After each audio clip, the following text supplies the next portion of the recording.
NATO पर भड़के Putin ने यूक्रेन में उसकी सप्लाई चेन को निशाना बनाना शुरू कर दिया। मतलब युद्ध के तीसरे महीने में रूस के निशाने पर नेटो देशों के वो ठिकाने हैं जिनके जरिए वो यूक्रेन को हथियार दे रहे हैं, और वही ठिकाने पुतिन का टारगेट है। पुतिन ने ठान लिया है कि वो एक एक करके उन सभी को तबाह कर देंगे। यूक्रेन अगर इस युद्ध में अब तक टिका है तो उसकी सबसे बड़ी वजह है वो हथियार जो उसे नेटो देशों ने दिए, क्योंकि अगर वो हथियार नहीं होते तो पुतिन की विशाल सेना के सामने जेलेंस्की के मुट्ठी भर सैनिक नहीं टिक पाते। कहा जा रहा है कि इसी वजह से पुतिन ने सोच लिया कि वो यूक्रेन को ताकत देने वाली जड़ को ही काट देंगे, मतलब उन जगहों को बर्बाद कर देंगे जहां से यूक्रेन तक मदद पहुंच रही है। इससे पहले पिछले महीने रूस ने रेलवे स्टेशनों को निशाना बनाया जब अमेरिका के रक्षा मंत्री और विदेश मंत्री कीव के दौरे पर थे। यह हमला अमेरिकी दल के स्टेशनों का दौरा करने के ठीक बाद हुआ। रूस के रक्षा मंत्रालय ने दावा किया कि उसने ब्लैक सी में सबमरीन से कैलिब्र क्रूज मिसाइल दागी, जिसका निशाना यूक्रेन में नेटो की सप्लाई चेन थी। कहा जा रहा है कि इस मिसाइल को कई दिन पहले ही लोड कर लिया गया था और समय आने पर उसे टारगेट पर दाग दिया गया। यही नहीं, रूस ने यह तक बोल दिया कि नेटो देश इसे एक चेतावनी समझे। रूस ने दावा किया कि उसने पिछले हफ्ते भी ब्लैक सी में कैलिब्र मिसाइल दागी थी, जिसकी तस्वीरें भी जारी की गईं, जिनमें काला सागर के बीचों बीच एक सबमरीन से कैलिब्र क्रूज मिसाइल आसमान में जाती दिखी।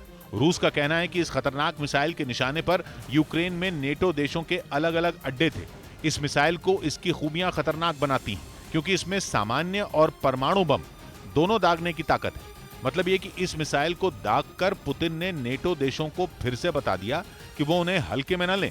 रूस ने 2014 में इस मिसाइल का दुश्मन के खिलाफ आखिरी बार इस्तेमाल किया था। उसने सीरिया में विद्रोहियों के ठिकानों को तबाह करने के लिए उन्हें दागा था, और रूस का दावा है कि एक बार फिर वो अपने इस तुरुप के इक्के का इस्तेमाल कर रहा है। वैसे रूस ने केवल समंदर में नहीं, यूक्रेन की जमीन पर भी नेटो देशों की नाक में दम कर दिया, और दावा किया गया कि 24 घंटे में उसने यूक्रेन के कई रेलवे स्टेशनों पर मिसाइलें गिराईं। उसका कहना है कि उसने उन्हीं जगहों पर धमाका किया जहां पर पश्चिमी देशों से हथियार भेजे जा रहे थे। इसकी कुछ तस्वीरें भी सामने आई जिनमें रेलवे स्टेशन तबाह होते दिखे। रूस के रक्षा मंत्री ने दो टूक बोल दिया कि जैसे ही यूक्रेन में नेटो देशों की गाड़ियां नजर आईं, उन्हें उड़ा दिया जाएगा।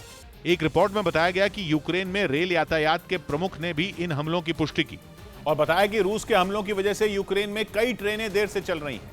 रूस ने दावा किया कि उसने 24 घंटे में यूक्रेन में पश्चिमी देशों के हथियारों के 4 ठिकानों को निशाना बनाया।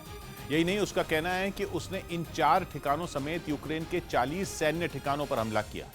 रूस के रक्षा मंत्रालय ने बताया कि जिन जगहों को बर्बाद किया गया उनमें तोपें भी रखी हुई थी। तो वहीं यूक्रेन के रेल यातायात अधिकारियों ने जानकारी दी कि रूस ने 6 रेलवे स्टेशनों पर हमला किया और उन्हें भारी नुकसान पहुंचाया। यूक्रेन के रेल यातायात के प्रमुख ने बताया कि इन हमलों के वजह से वहां 14 ट्रेनें देर से चल रही, जिससे जंग से जूझ रहे लोगों की दिक्कत और बढ़ गई। एक रिपोर्ट में दावा किया गया कि पिछले 2 दिन में रूस ने यूक्रेन पर 50 से ज्यादा हवाई हमले किए हैं, जिनका निशाना बने वहां के रेलवे स्टेशन, क्योंकि रूस का मकसद है यूक्रेन को पोलैंड और रोमानिया जैसे देशों से मिल रही मदद को रोकना। यूक्रेन में रेल ट्रांसपोर्ट का अहम जरिया है। यही नहीं, वो उसे पड़ोसी देशों से भी जोड़ती है। यही वजह रही कि पुतिन ने कसम खा ली कि वो यूक्रेन और उसके दोस्त देशों का रेल कनेक्शन तोड़ देंगे।